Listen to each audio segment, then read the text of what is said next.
This is part 2 out of 3 for the bearings video series from Trigonometry.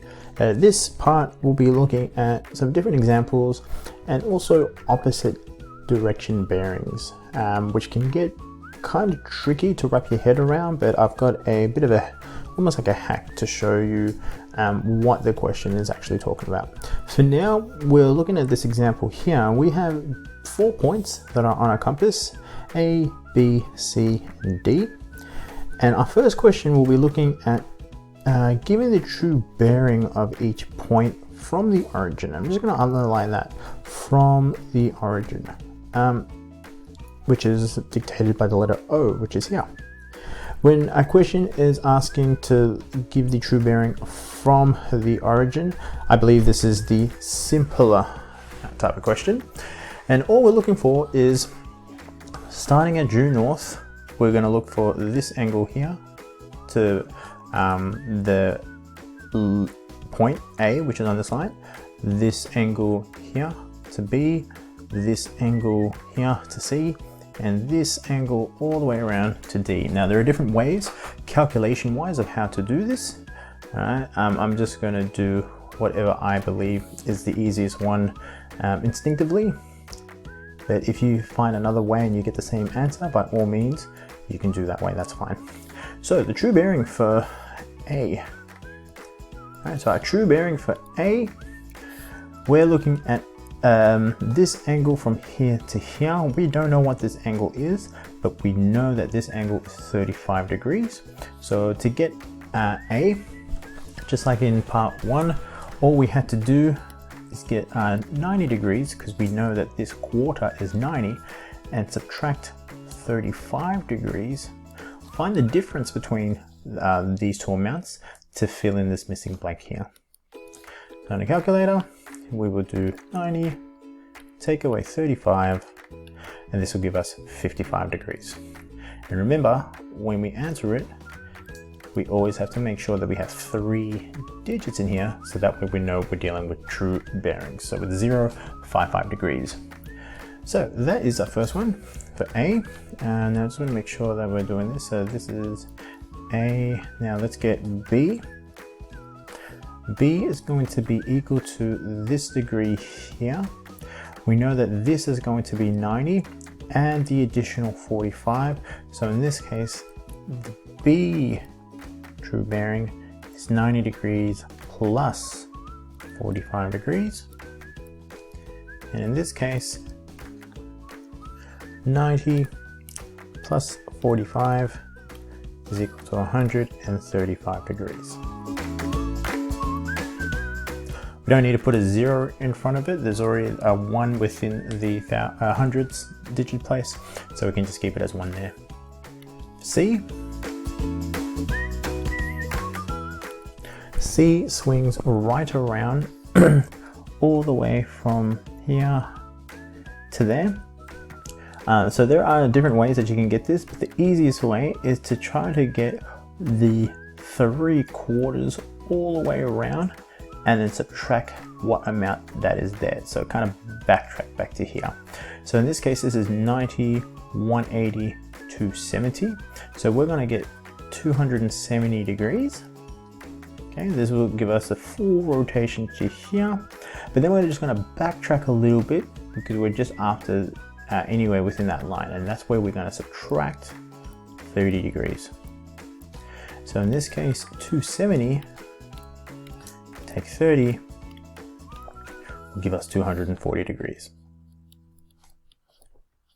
And then the last one for D, for the true bearing of D, we can do a full 3/4 cycle again, 270, and that will give us to there. But instead of backtracking, we're actually going to go push forward an additional 70 degrees so we can get to D.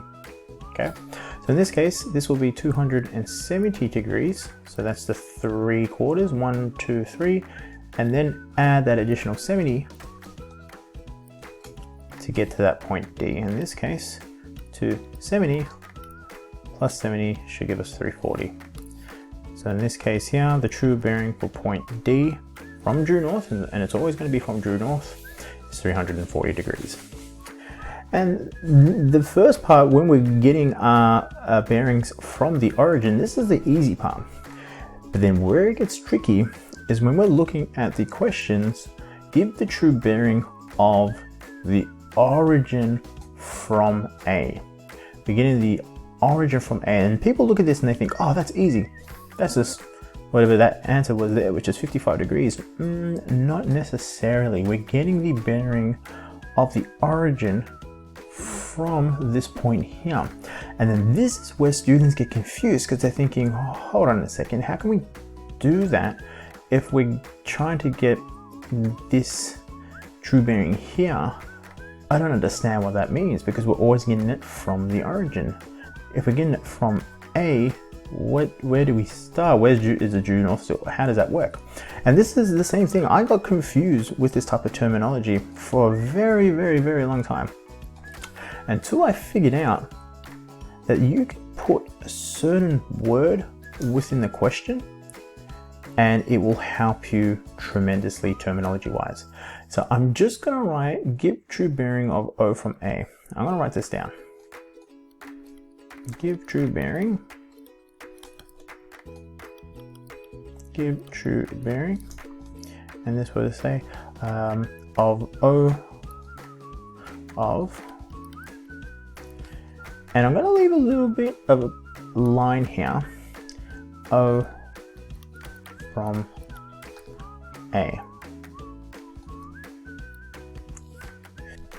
Okay, so I've just gone ahead and put another picture of the example here.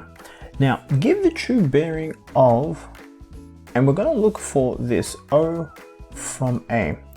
Now, to make me get this, I put the word pass. I put the word pass. So, picture this. We're going to go past the origin O from A.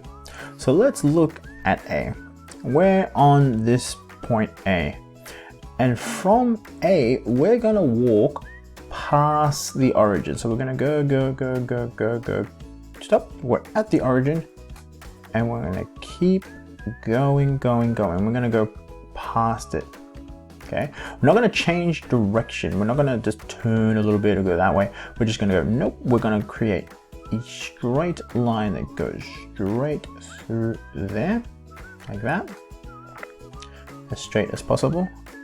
And we're going to go past the origin, okay? What this bearing is now looking for is, I'm going to change color actually, so we can really highlight this. Go a blue color.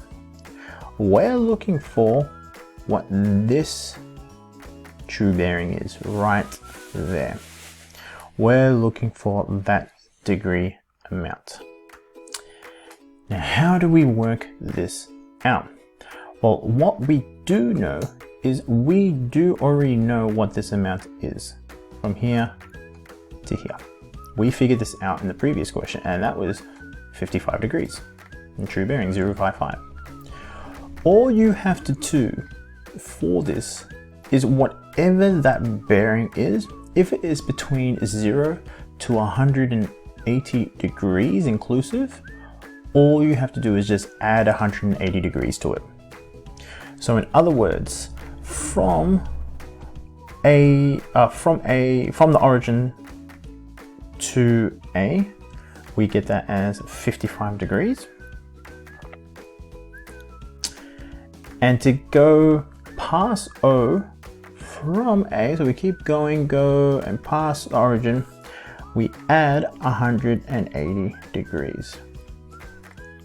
So in this case, 55 plus 180 is equal to 235 degrees. 235 degrees. 235 degrees. So this is the opposite bearing, okay? So the opposite of 55 degrees, if we're going from them to go the opposite direction, we're going this way, we're getting what that bearing is here. and all we had to do is just add 180 degrees. Now we only add 180 degrees if we're doing the opposite bearing, if the amount is between 0 to 180. Okay, so if we have a certain point that we know is here, to get the opposite, we just add 180 degrees. As soon as it goes past that 180 degrees and it belongs into this region here, we have to subtract 180 degrees to get the opposite bearing. And you'll see why when we look into the other example, okay? So this question here, we're now going to look for the true bearing of O from point D, or the origin from D. Now remember that line there again, I'm just going to put the word pass. So now we know that we are getting the line that goes past the origin from D. So we're going to start at D and we need to go past the origin. So here we're at the origin and then we're going to keep going. Ah, that was terrible. I'm going to try that again. I'm going to keep go. One more time. Keep going. That'll do. And we're going to be looking for the true bearing from here to here. Okay, so we know what this angle is from D, due north to D. That was 270 plus 70, which was a 340, I believe. I'm starting to doubt myself. I'm going to double check. Yep, 340. So we know that that bearing to D from the origin is 340. In this case, we want to find the opposite direction, the true bearing opposite direction wise. So we're just going to get 340.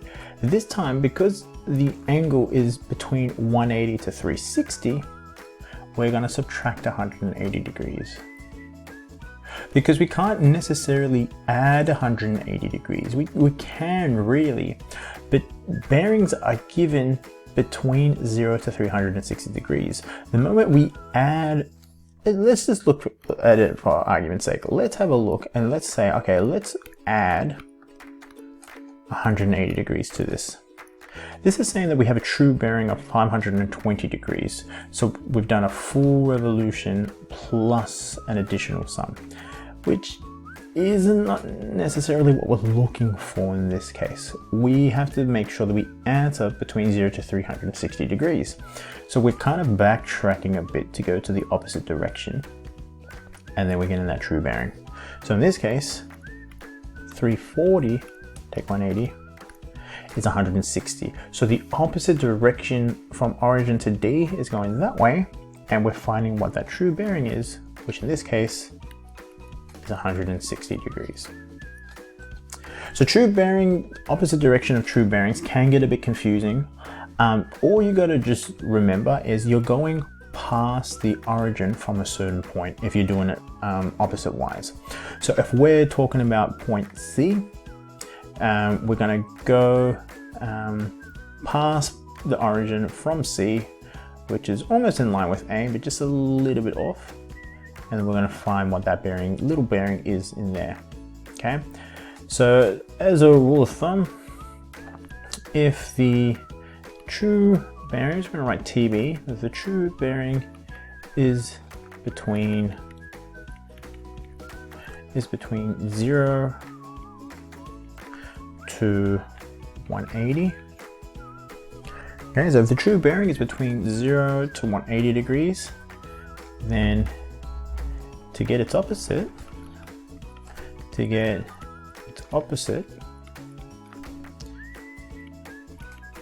you add, whoops, you're not doing a workout, you add 180 degrees. Okay, but in this case, which this example here, if our true bearing is between 180 degrees to 360 degrees in this case, to get the true bearing, to get its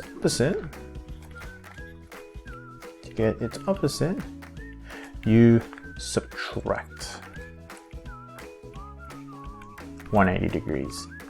Okay, you always have to find what the true bearing is first of that point, then to get its opposite you either add or subtract depending on which interval it belongs to. Okay, if the true bearing has not been provided or hasn't been given, you have to work that out first in order to find its opposite. Okay, we were fine with that because we answered all the points here in the previous example, and then it was easy for us to get the opposites. But if it goes straight into the opposite, you have to work out the true bearing first of that point from the origin, then get its opposites. Okay, so opposite bearings can get a bit confusing, but the maths behind it is pretty simple. You just gotta apply this set of rules accordingly. Okay, so this is part 2 of part 3. Next video we'll be looking at some real life examples in conjunction with true bearings. Can get a bit tricky when coming to draw the diagram, but for now we'll have a look at it, we'll tackle it, but we'll do this in the next video. I'll see you guys then.